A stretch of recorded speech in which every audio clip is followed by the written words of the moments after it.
ஒரு குட்டி கதை மாதிரி ஒரு ஆட்டோக்காரர்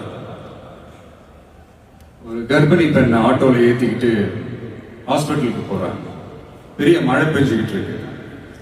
அப்ப அவர்கிட்ட இருந்த அந்த கொடைய அந்த கர்ப்பிணி பெண்ணை கிட்ட கொடுத்துட்டு இதை எடுத்துக்கிட்டு போமா அப்படின்னு சொல்றாங்க. அப்ப அந்த பொண்ணு சொல்றாங்க, ஆனா இது எப்படி நான் உங்ககிட்ட நான் திருப்பி கொடுக்கறது? அதுக்கு அந்த ஆட்டோக்காரர் சொல்றாரு, வேற யாருக்காவது தேவைப்படுறவங்களுக்கு கொடுத்துருமா அப்படின்னு சொல்லிட்டு அவர் போயிடுறாரு.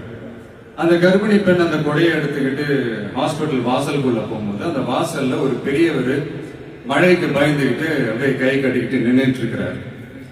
அந்த கர்ப்பிணி பெண் அந்த கொடைய அந்த பெரியவர்கிட்ட கொடுத்து, ஐயா இதை எடுத்துட்டு போங்க ஐயா அப்படின்னு சொல்றாங்க.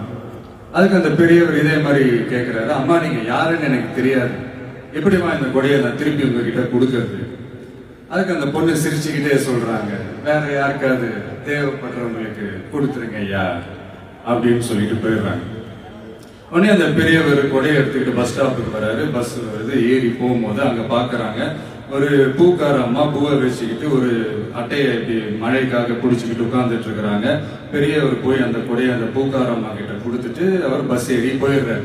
பூக்காரம்மா அந்த கொடையை எடுத்துக்கிட்டு வீட்டுக்கிட்ட வரும்போது அங்க ஒரு ஸ்கூல் படிக்கிற பொண்ணு பேக் எல்லாம் மாட்டிக்கிட்டு மழையில ஓடி வர்றாங்க. அவங்க போய் அந்த ஸ்கூல் பொண்ணு கிட்ட கொடையை கொடுத்துட்டு, மழையில நனையாதம்மா இதை எடுத்துக்கிட்டு போங்க அப்படின்னு சொல்றாங்க. அந்த பொண்ணு தேங்க்ஸ் அப்படின்னு சொல்லிட்டு வீட்டுக்கிட்ட வரும்போது அந்த பொண்ணோட அப்பா பதட்டத்தோட வாசல்ல நின்றுட்டு இருக்கிறாரு. பொண்ணு மழையில நனைஞ்சுக்கிட்டு வரணுமே அப்படின்ட்டு. அந்த அப்பா வேற யாரும் இல்ல, அந்த ஆட்டோக்காரர்.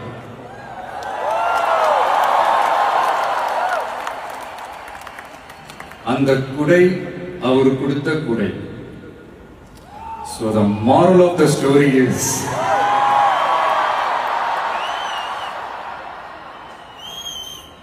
முடிஞ்ச